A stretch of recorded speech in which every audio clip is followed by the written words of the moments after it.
नमस्कार दोस्तों, मेरा नाम रविंद्र है और आप सुन रहे हैं डर वाली हॉरर कहानी चैनल पर, जहां हाजिर कहानियों की रूह चलती है। आज जो कहानी आप सुनने जा रहे हैं वो केवल मोहब्बत की दास्तान नहीं, ये एक ऐसा रिश्ता है जो मौत से भी आगे गया। ये कहानी है मायरा और आरव की। एक ऐसा प्यार जिसे तोड़ा गया, मारा गया, लेकिन वो लौटा बदले के लिए। तो क्या आप तैयार हैं जानने के लिए जब प्यार को धोखा मिलता है तो वो किस शक्ल में लौट कर आता है। मायरा एक छोटे से कस्बे की लड़की थी, शांत, मासूम और सपनों से भरी। कॉलेज के पहले दिन जब उसकी नजर आरव से टकराई तो लगा जैसे वक्त थम गया। आरव शहर से आया था, पढ़ाई में होशियार और दिखने में किसी हीरो से कम नहीं।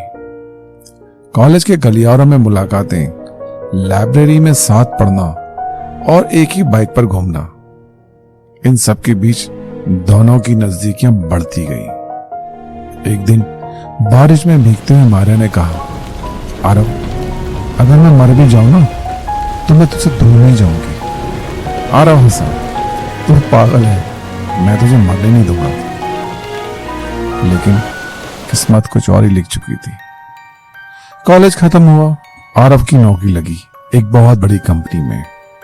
मायरा उससे शादी के सपने देखने लगी थी, लेकिन शहर में रहते हुए आरव की जिंदगी में आ गई अनवी, एक अमीर बाप की बेटी।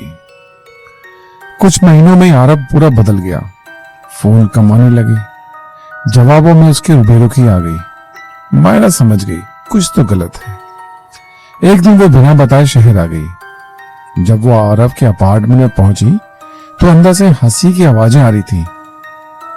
दरवाजा खुला, अंदर आरव और अनवी एक दूसरे की बाहों में समाये हुए थे। मायरा की आंखों से आंसू नहीं, खून बह रहा था।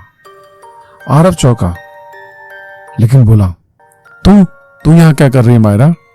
अब तेरा मेरा कुछ नहीं बचा है, अब भूल जा मुझे, जा यहां से।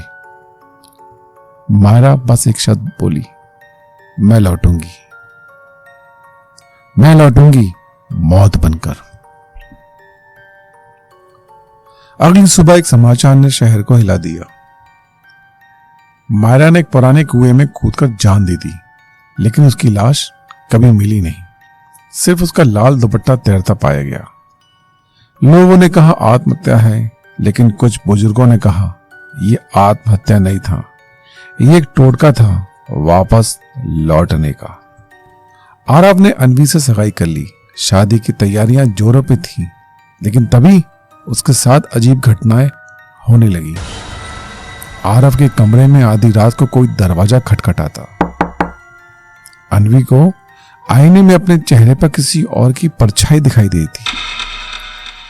घर में अब चारों तरफ मायरा की खुशबू फैल गई।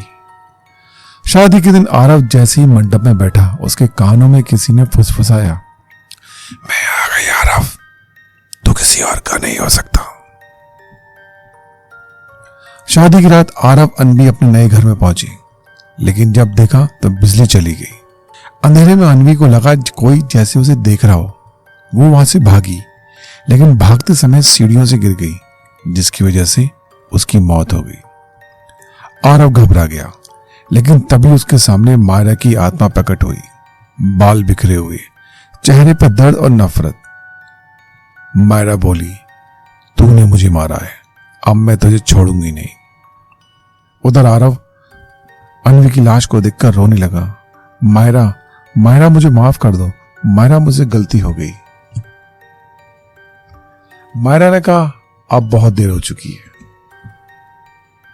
सुबह लोग जब उस घर में पहुंचे तो सिर्फ खून से सना मंडप और एक टूटी हुई तस्वीर मिली, मायरा और आरव की कॉलेज वाली तस्वीर। आरव की लाश भी कभी नहीं मिली। कहते हैं उसकी आत्मा भी मायरा के साथ उस कुएं में समा गई। लेकिन उस गांव के कुएं के पास आज भी कोई अकेला जाता है तो कान में एक धीमी फुसफुसाहट सुनाई देती है, मैं लौटूंगी हर बार जब प्यार को धोखा मिलेगा। क्या आपको भी लग रहा है जैसे कोई आपको देख रहा है? अगर ये कहानी आपके दिल और रूह तक पहुंची है तो हॉरर वाली कहानी चैनल को सब्सक्राइब कीजिए, क्योंकि अगली कहानी आपके आसपास से हो सकती है।